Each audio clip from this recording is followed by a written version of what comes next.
questions in the room, and if we have any time, we'll take a couple from Zoom. So, Coach, whenever you're ready.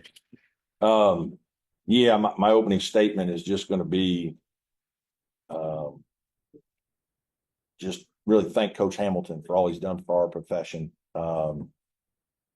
He's a legend. I hope he becomes a Hall of Famer.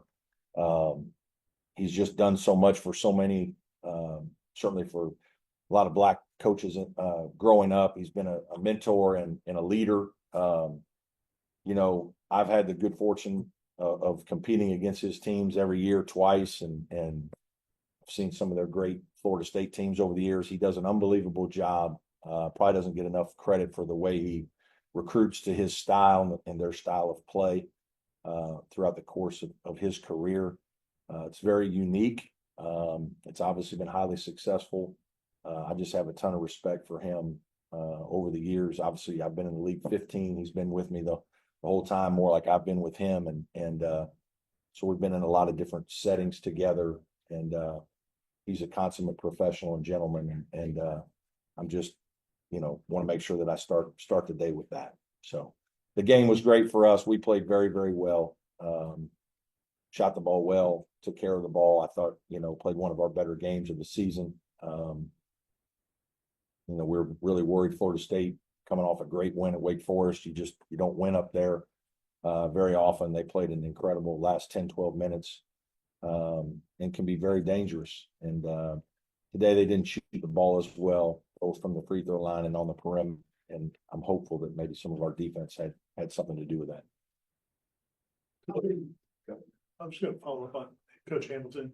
When Coach Shrewsbury was here last week, he talked about how Coach Hamilton was supportive of him when he's gone through tough times. Did you ever experience? Yeah, he was just encouraging me. My first probably 6 or 7 years in the league were hard. I think we were getting a lot of good things done in the program behind the scenes, not always on the court. And around that time and a little bit thereafter, it kind of coincided when they were on an unbelievable run, from about 2015 or 16 to 2020, 21. I mean, they were as good as anybody in our league every year, just rolling. And he was just always very encouraging. And, hey, you're doing the right things. I know it's hard, but stick with it. You're making progress.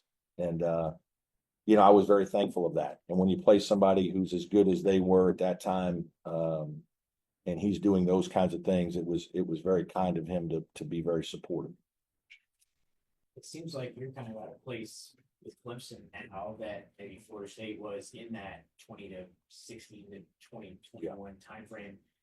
What does it take to do that? I don't want to use the word football school, but like Florida State, at a school that is going to maybe direct more of its resources. Yeah, same thing. I think some of this is cyclical, right? That's why what Duke does, North Carolina's done.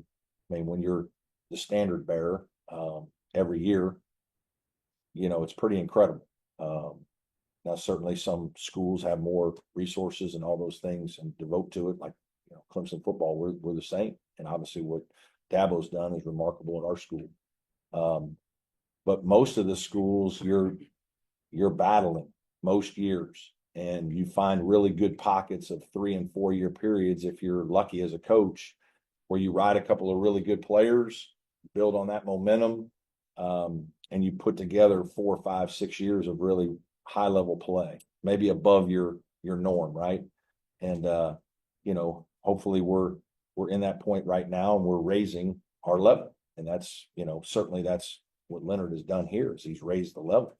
And, all those teams, all those years, the Elite Eights, Sweet 16s, and all the things, ACC tournament championships, regular season championships. I mean, that's high level stuff now in the league we're in, especially in that time period. We've had a good run here the last, several years, and I'm very proud of that. And it's coincided with us having some very good players that are very committed to how we do things. Are there any more questions in the room? Okay, we can go to a couple on Zoom. Hey, Brad, this is Will. I wanted to ask you, Chase has probably his worst game of the season, and yet you still win by 26 points. What does that say about your team? Well, some of that is the way they guarded him, right? I mean, they face guarded him a lot. really didn't let him have very many touches. So he had tough shots when he did. I thought he did a lot of good things, not forcing it, just kind of accepting that. There were times we told him, hey, that's fine. They're going to face guard you. We're going to do some things without you underneath you. There's more space. Anytime you face guard a player like that, there's more space for other players to make plays. I thought our guys did a good job of attacking that. And it's, as a good player, you just got to understand that and not be selfish. And Chase certainly wasn't that. He had 4 steals, 3 or 4 rebounds. He's smart enough that he's about our team winning and our team having a good day instead of him having to score 17 points. He's done that many times this year. Today, he didn't have to do that. Anything else for Coach? Yeah, Coach, this is Grayson with TigerNet. Just with Dylan Hunter, this 3rd straight start within this starting lineup, just what does he provide for that group out the gate? And obviously with the career high today, just how does he continue to grow this year? Yeah, just I think we're a little faster, certainly a little more speed on the perimeter when you have a 3rd guard versus Chauncey. And I think Chauncey's done a really good job of coming off the bench and playing well. He had 8 rebounds, I think, again tonight. And then gives us a good scoring punch. Chauncey does. He can come in at a couple different positions, so that makes him more valuable even that way coming off the bench.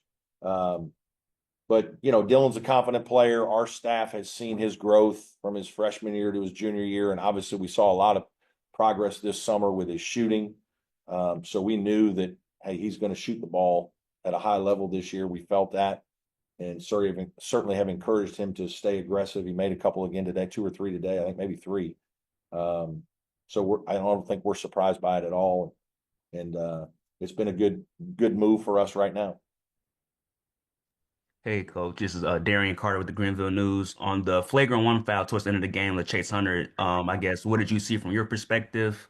And you also kept your starters in. I guess, a minute and 30 left into the game. Why did you keep them in so long when the game was out of reach? Just finishing the game the right way. I did not see the play, so I can't comment on it. Haven't seen it. Part of it just finishing the game the right way. Thanks. Coach. Okay. Thanks, everybody. Thanks a lot. Appreciate it. Yeah.